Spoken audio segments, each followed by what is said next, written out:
Series में आज हम EE 202 सब्जेक्ट के अंदर यूनिट 2 का remaining portion laws of thermodynamics के बारे में अध्ययन करेंगे। कि सिलेबस के according only first law and second law of thermodynamics जो है वो सिलेबस का पार्ट है। तो देखिए फर्स्ट लॉ ऑफ थर्मोडायनेमिक क्या है। First law of thermodynamic energy conservation के बारे में है, जिसे हम law of conservation of energy भी बोलते हैं। इसके according energy is neither being created nor be destroyed but gets transformed from one form to another। यानी कि जो ऊर्जा है वो ना तो आप नष्ट की जा सकती है ना बनाई जा सकती है, केवल एक रूप से दूसरे रूप में रूपांतरित होती है। थर्मोडाइनमिक्स पॉइंट ऑफ व्यू से जब हम बात करते हैं तो हम यहाँ पर एनर्जीज, थर्मल एनर्जी और मैकेनिकल वर्क एनर्जी के बारे में बात करते हैं, यानी कि थर्मोडाइनमिक हीट ट्रांसफ़र और थर्मोडाइनमिक वर्क। तो तब हम थर्मोडाइनमिक सिस्टम के लिए हम इस तरह से इस जो लॉ है उसको डिफाइन कर सकते हैं कि for a system operative in a thermodynamic cycle the net heat transfer is equal to net work transfer. क्योंकि थर्मोडाइनमिक में हम एनर्जी इंट्रैक्शन ओनली हीट और वर्क ट्रांसफ़र की स्टडी करते हैं, तो इसलिए इन एनर्जीज़ के रूप में जो फर्स्ट लॉ ऑफ थर्मोडाइनमिक का स्टेटमेंट है वो इसी तरह से दिया जाता है कि for a system operative in a cycle network transfer is equal to net heat transfer. यहाँ पर ये जो सिंबल है ये थर्मोडाइनमिक सिस्टम के साइक्लिक इंटीग्रल को शो करता है कि जो थर्मोडाइनमिक सिस्टम है वो एक साइक्लिक जो थर्मोडाइनमिक साइकिल से होके गुजरता है, यानी कि पूर्ण रूप से थर्मोडाइनमिक साइकिल से होके गुजरता है।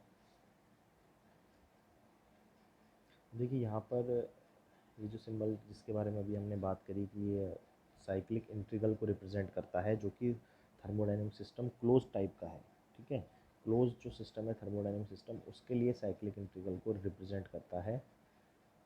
और जहाँ पर जो वर्क और हीट है, यानी कि जो थर्मोडाइनमिक वर्क और हीट ट्रांसफ़र की जब हम बात करते हैं तो पहले ही डिस्कस हम कर चुके हैं कि ये पाथ फंक्शंस होते हैं जो कि सिस्टम द्वारा अपनाए जाने वाले पाथ पर डिपेंड करते हैं। जिस भी पाथ को सिस्टम फॉलो करता है, और जो इसको हम इस तरह से भी डिनोट कर सकते हैं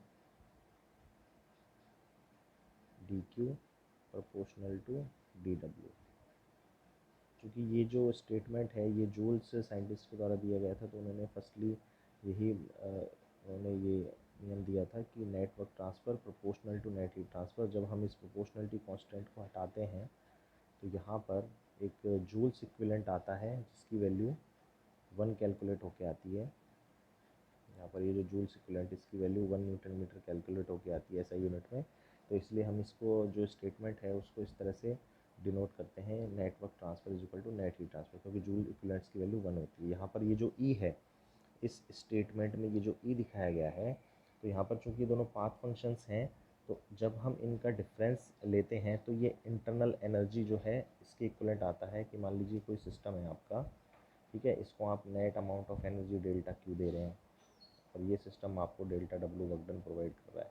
तो प्रैक्टिकली ये देखा गया जब इस नियम को जब ये जूल्स जो साइंटिस्ट थे उन्होंने प्रतिपादित किया कि जो सिस्टम की जो नेट एनर्जी है, यानी कि जितने सिस्टम को डेल्टा क्यू दी जा रही है और जितने अमाउंट में जो डेल्टा डब्ल्यू वर्क डन किया जा रहा है, तो इन दोनों का जो डिफरेंस है, जो समेशन है, वो सिस्टम की इंटरनल एनर्जी में इंक्रीमेंट या डिक्रीमेंट के बराबर होता है। यानी कि जो नेट जो एनर्जी में बैलेंस है वो सिस्टम की इंटरनल एनर्जी में वृद्धि करता है या कमी करता है। तो यानी कि इंटरनल एनर्जी यहाँ पर जो है, जो कि एक स्टेट फंक्शन है जो कि सिस्टम की स्टेट पर डिपेंड करती है, तो हम इसको इस तरह से भी डिनोट करते हैं delta Q minus delta W is equal to D E. अब देखिए जो इक्वेशन है अब इक्वेशन उसको हम delta Q is equal to D E plus delta W इस तरह से भी ओपन या क्लोज सिस्टम दोनों के लिए व्यक्त कर सकते हैं। ठीक है, अब देखिए अब हम अगर यहाँ पर इंटरनल एनर्जी को लिखना चाहें ओपन और क्लोज सिस्टम के लिए, फर्स्ट लॉ की इक्वेशन को अगर थोड़ा सा और वाइडली देखना चाहे तो यहाँ पर डेल्टा क्यू है जो हमें किसी पर्टिकुलर प्रोसेस के लिए डिनोट कर सकते हैं Q1 to 2 is equal to E2 minus E1 that is delta E is equal to W1 to 2। अब यहाँ पर ये देखिए इंटरनल एनर्जी जो सिस्टम की होती है वो मैं आपको ये पहले भी अपन इसमें डिस्कस कर चुके हैं कि जो इंटरनल एनर्जी है वो सिस्टम की हर प्रकार की एनर्जी का योग होती है। इसमें ये ई जो है ये कहलाती है टोटल इंटरनल एनर्जी। ठीक है, अब ये जो टोटल इंटरनल एनर्जी है ये समेशन होती है इंटरनल एनर्जी यू का plus kinetic energy of the system plus potential energy of the system plus other type of energy. ठीक है, चूँकि थर्मोडाइनमिक सिस्टम में हम इक्विलिब्रियम स्टेट की बात करते हैं, तो उस साम्यावस्था की स्थिति में हम के और पी काइनेटिक एनर्जी और पोटेंशियल एनर्जी को तो नेगलेक्ट मान लेते हैं, और मैक्रोस्कोपिक फॉर्म यानी मैक्रोस्कोपिक अप्रोच के कारण जो मोलिकुलर लेवल पर जो अदर एनर्जी है उनको भी हम, जो उनमें भी चेंजेस है उसको नेगलेक्ट मान लेते हैं। तो यानी कि अब हम अगर इसका डिफरेंशियल लें इन सभी इंटरनल एनर्जी के समेशन का, तो हमें D इज इक्वल टू, इसको हम लिख सकते हैं D is equal to D U plus D K E plus D P plus D other, या डी डिनोट करता है यहाँ पे डिफरेंशियल फॉर्म यानी चेंजेस को। तो first law of close system, जो क्लोज सिस्टम के लिए फर्स्ट लॉ का जो स्टेटमेंट है, kinetic energy potential energy is very small for close system, क्योंकि क्लोज सिस्टम में मास का इंट्रक्शन होता नहीं है, ओनली एनर्जीज का इंट्रक्शन होता है, वो भी बहुत ही अगर सिस्टम को थर्मोडाइनमिक इक्विलिब्रियम की स्टेट में माना गया तो ये चेंजेस बहुत ही नेग्लिजिबल होते हैं मैक्रोस्कोपिक अप्रोच के कारण। तो यहाँ पर ये जो ई है, जो डी ई चेंजेस हैं, यानी total change in internal energy is equal to ये डी यू के इक्वलेंट आ जाता है, यानी कि total change in internal energy is the change in internal energy of the system. तो इस जो इक्वेशन है इसको हम लिख सकते हैं delta Q is equal to D U plus D W, D U plus delta W. देखिए फर्स्ट लॉ ऑफ जो थर्मोडाइनमिक्स है उसके हम एक स्टेटमेंट में ये भी कह सकते हैं कि no perpetual motion machine of first kind, PMM first kind बनाना इम्पॉसिबल है। ठीक है, अब ये पीएमएम फर्स्ट काइंड क्या होती है? परपेचुअल मोशन मशीन एक ऐसी मशीन होती है जिसको बिना एनर्जी इनपुट के वो आपने को वर्क डन प्रोवाइड करती रहे, यानी कि कोई एक ऐसी मशीन बनाई जाए जिसको हम किसी भी प्रकार की एनर्जी ना दें, यानी कि यहाँ हम इसको डेल्टा क्यू ज़ीरो दें और ये हमें डेल्टा डब्ल्यू का वर्क डन जो है प्रोवाइड करती रहे। ऐसा पॉसिबल ही नहीं है। किसी भी मशीन को चलने के लिए एनर्जी की रिक्वायरमेंट होती है, either chemical energy, either electric energy और आइदर मैकेनिकल वर्क। तो ये पॉसिबल नहीं है। ये भी फर्स्ट लॉ का ही स्टेटमेंट है, क्योंकि ये फर्स्ट लॉ को रॉन्ग प्रूफ करता है, क्योंकि फर्स्ट लॉ क्या कहता है? Cyclic integral of delta Q is equal to cyclic integral of delta W, जबकि यहाँ ऐसा नहीं है। यहाँ इसके पीएमएम फर्स्ट काइंड जो है, ये तो पीएमएम फर्स्ट काइंड ये कहती है कि आप कोई बिना एनर्जी दिए ही आपको आउटपुट मिलता रहेगा, जो कि इम्पॉसिबल है। थर्मोडाइनमिक लॉस के बारे में मैं आपको एक चीज़ बताना चाहूँगा कि मैथमेटिकली थर्मोडाइनमिक्स लॉस को सिद्ध नहीं किया जा सकता, नहीं किया गया है। ये प्रैक्टिकली एक्सपेरिमेंट करके और थर्मोडाइनमिक्स के लॉ प्रतिपादित किए गए हैं, लेकिन आज तक इन्हें गलत भी प्रूफ नहीं किया जा सका। हालांकि मैथमेटिकली इनका कोई आधार नहीं है, बट एक्सपेरिमेंटली ये सही प्रूव हुए हैं, इनको गलत साबित नहीं किया जा सका आज तक। देखिए first law of thermodynamic, first law of thermodynamic का ये भी एक कोरिलोरीज है फर्स्ट लॉ की, कि यहाँ पर हम मान लीजिए कोई सिस्टम मानते हैं, तो सिस्टम के अलावा यूनिवर्स में जो कुछ भी बच जाता है वो क्या है? सराउंडिंग कहलाता है। Everything in the universe that is not the part of system, यानी कि जो सिस्टम का पार्ट नहीं है यूनिवर्स में, वो क्या हो गया? सराउंडिंग। हम लिख सकते हैं universe is equal to system plus surrounding. ठीक है, तो फर्स्ट लॉ ऑफ थर्मोडाइनमिक के अकॉर्डिंग, ठीक है, फर्स्ट लॉ ऑफ थर्मोडाइनमिक के अकॉर्डिंग यदि इंटरनल एनर्जी में किसी भी प्रकार का चेंज नहीं होता है, ठीक है, तो यूनिवर्स की जो ऊर्जा है, ठीक है, वो नियत है। यानी टोटल हम अगर यूनिवर्स को माने हम, तो यूनिवर्स की जो ऊर्जा है वो सब कुछ यूनिवर्स के अंदर हो रहा है, तो इसकी एनर्जी क्या है? नियत है। ब्रह्मांड की कुल ऊर्जा नियत है। ठीक है, ये हम पढ़ते हैं। तो इसमें जो डी जो चेंजेस हैं, ठीक है, चेंजेस ये क्या हो जाएंगे? ज़ीरो। तो यानी हम लिख सकते हैं डेल्टा ई जो यूनिवर्स की है वो ज़ीरो है। अब डेल्टा ई यूनिवर्स क्या है? सिस्टम की इंटरनल एनर्जी में चेंज प्लस सराउंडिंग की इंटरनल एनर्जी में change is equal to zero. तो हम लिख सकते हैं delta E system is equal to minus delta E system is equal to minus delta E surrounding. तो इसका मतलब क्या हुआ कि जो कुछ भी सिस्टम के द्वारा एनर्जी रिलीज़ की जाती है वो सराउंडिंग में जाती है, और सराउंडिंग से जो एनर्जी रिलीज़ होती है वो कहाँ जाती है? सिस्टम में जाती है। अब आते हैं सेकंड लॉ ऑफ थर्मोडाइनमिक। तो देखिए सेकंड लॉ ऑफ थर्मोडाइनमिक, पहले तो इसकी ज़रूरत क्यों पड़ती है? Necessity of second law. देखिए फर्स्ट लॉ ऑफ थर्मोडाइनमिक जो है वो सिर्फ अपने को जो क्वांटिटी वाइज जो इन्फॉर्मेशन है वो प्रोवाइड करवाता है। हीट ट्रांसफ़र या वर्क ट्रांसफ़र जो इसकी डायरेक्शंस हैं कि कहाँ से ये किस डायरेक्शंस में ये हो रहा है, इसके बारे में कोई ख़ास इन्फॉर्मेशन नहीं देता है। ठीक है, तो इस कारण से जो हमें सेकेंड लॉ की ज़रूरत पड़ती है, जो सेकेंड लॉ हमें डायरेक्शन जो हीट ट्रांसफ़र वर्क ट्रांसफ़र की जो एनर्जी इंट्रैक्शन की जो डायरेक्शन है उसके बारे में बताता है। इसलिए फर्स्ट लॉ को क्वांटिटी वाइज फर्स्ट लॉ को क्वांटिटी के लिए ये प्रमोट किया जाता है कि ये क्वांटिटीज़ को शो करता है, और जो सेकंड लॉ ऑफ थर्मोडायनेमिक है वो क्वालिटी ऑफ एनर्जी, यानी कि क्वालिटी ऑफ एनर्जी प्लस जो हीट ट्रांसफ़र या जो वर्क ट्रांसफ़र जो एनर्जी इंट्रैक्शन की डायरेक्शन है उसको भी शो करता है। तो इसलिए हमें सेकंड लॉ की ज़रूरत पड़ी। तो थर्मोडायनेमिक का जो सेकंड लॉ है वो दो स्टेटमेंट से मिलकर बना हुआ है। फर्स्ट एक है केल्विन प्लांक स्टेटमेंट और दूसरा है क्लासियस स्टेटमेंट। ठीक है, तो a process can not happen unless it satisfy both the first law and second law. की कोई भी प्रोसेस जब तक पॉसिबल नहीं होगा जब तक वो फर्स्ट और सेकंड लॉ दोनों लॉस को, दोनों थर्मोडायनेमिक लॉस को फॉलो ना करे। तो फर्स्ट लॉ डिफाइंस,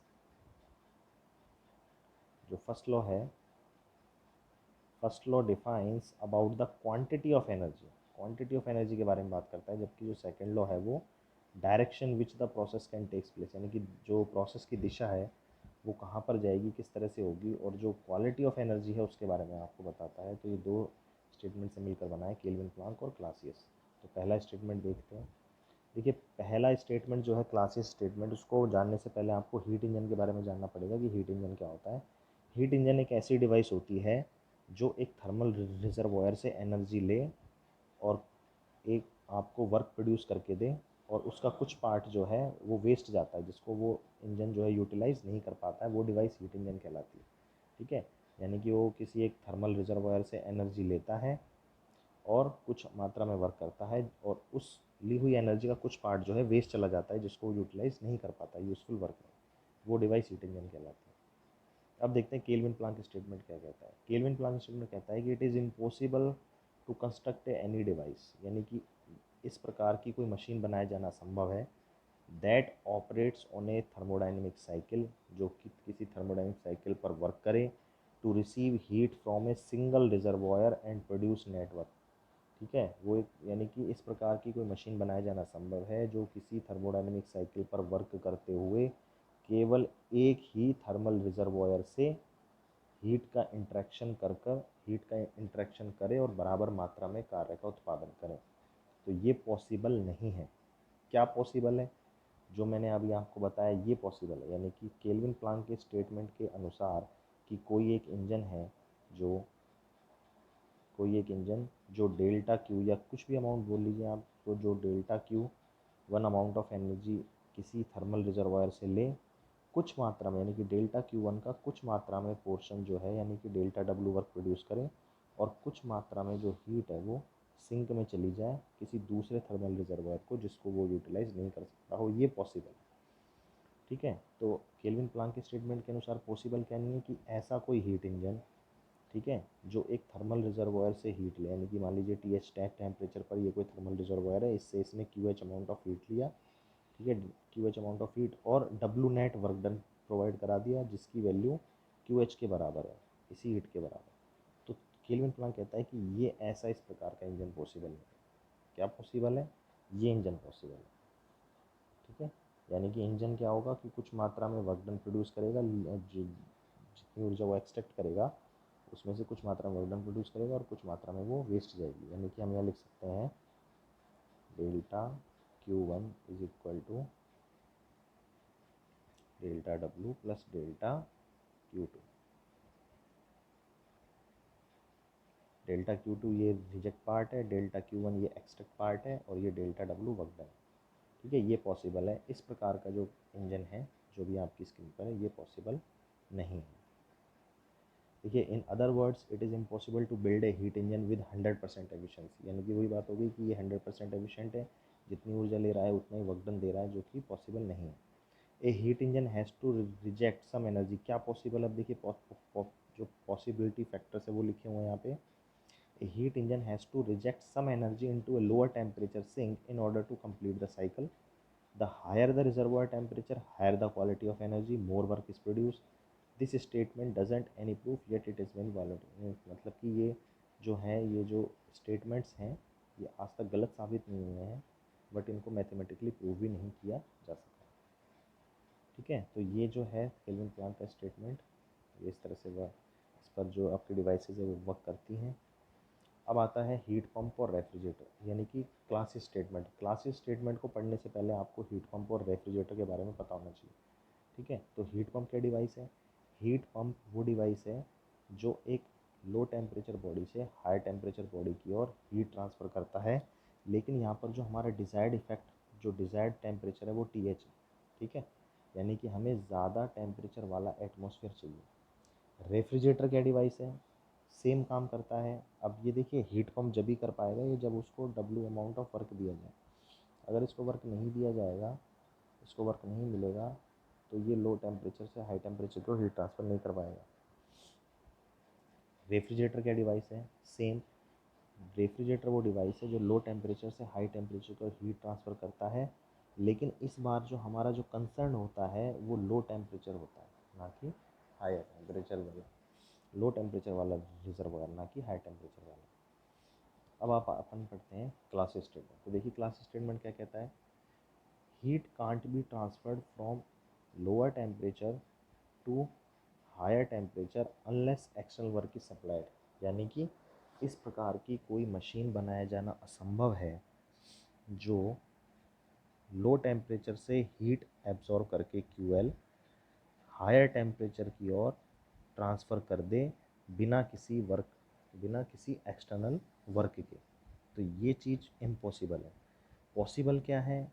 ये पॉसिबल है जो आपको मैंने दिखाई है इस स्क्रीन पे, ये वाली जो डिवाइस है वो पॉसिबल है।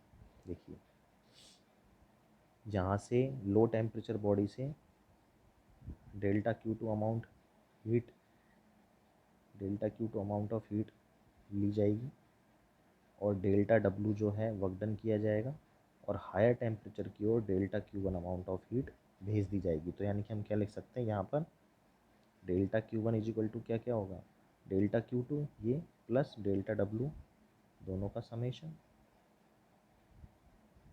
ठीक है, तो यानी कि ये यहाँ पर इस प्रकार की कोई भी मशीन बनाया जाना असंभव है। क्लासी स्टेटमेंट क्या कह रहा है कि इस प्रकार की कोई भी मशीन बनाया जाना असंभव है जो किसी थर्मोडायनेमिक साइकिल में ऑपरेट होते हुए produce no effect other than the transfer of heat from a lower body to higher body.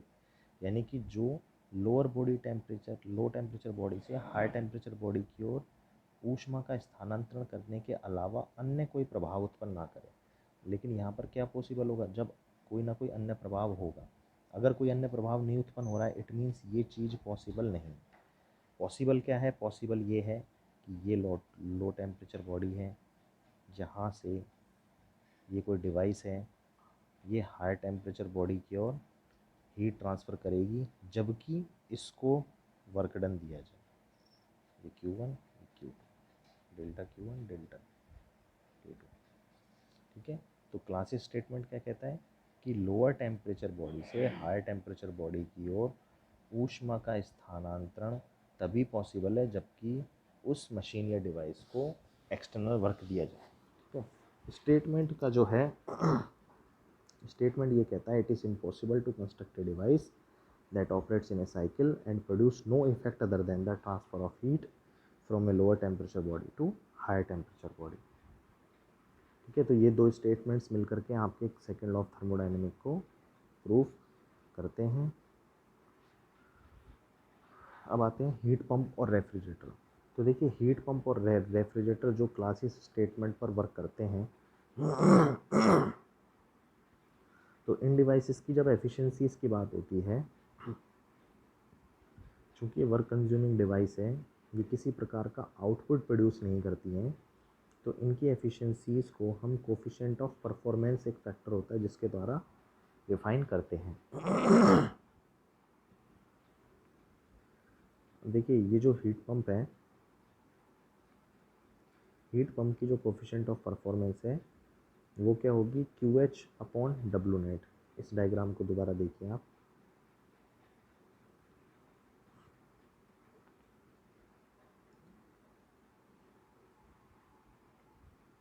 देखिए, ये जो फिगर है इसको दोबारा देखिए। यहाँ पर देखिए, TL जो है लोअर टेम्परेचर है, यहाँ से TH हायर टेम्परेचर बॉडी को क्यू एच अमाउंट की हीट ट्रांसफ़र की जा रही है, जो कि लोअर टेम्परेचर बॉडी से क्यू एल अमाउंट का हीट एक्सट्रैक्ट करके, और इस डिवाइस ये रेफ्रिजरेटर हीट पंप इसको डब्ल्यू नेटवर्क दिया जा रहा है।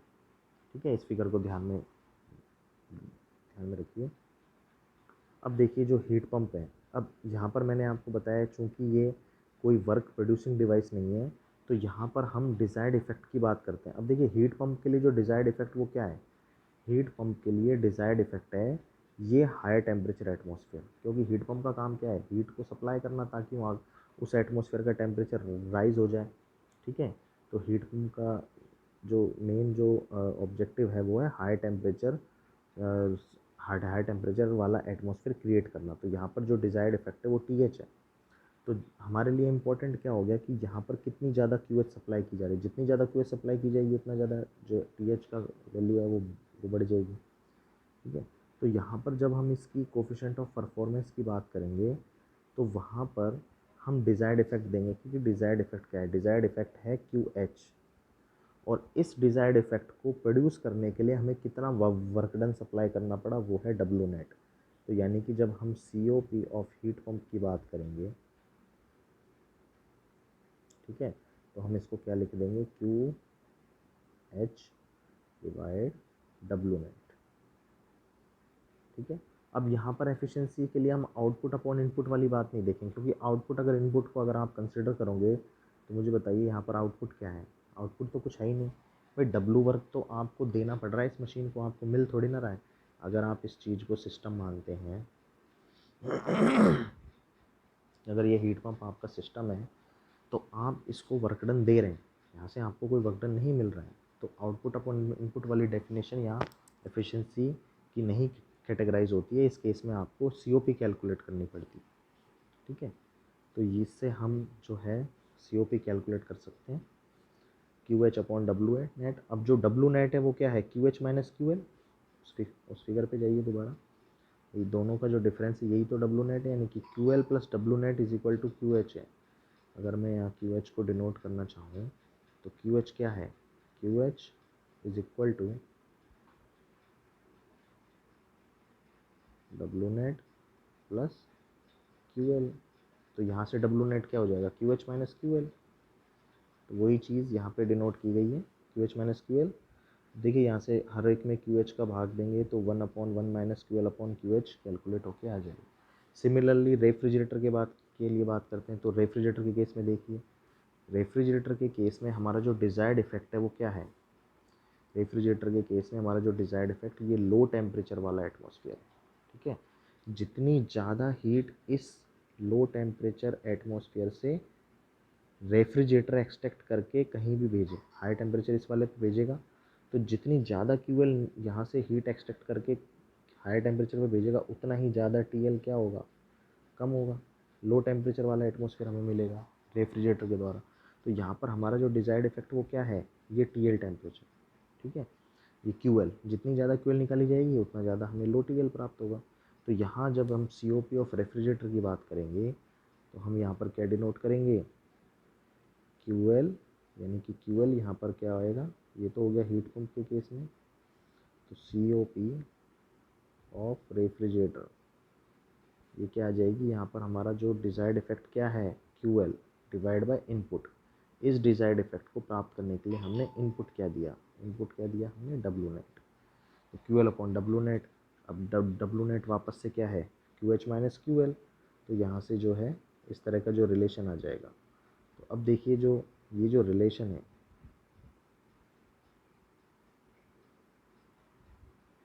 ठीक है,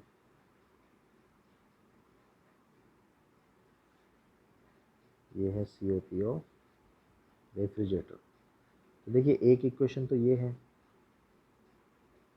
ये वाली, और एक इक्वेशन ये है। इन दोनों को जब आप पुट करते हैं, ठीक है, तो आपके पास जो रिलेशन है वो ये प्राप्त होता है, C O P of heat pump is equal to C O P of refrigerator plus 1।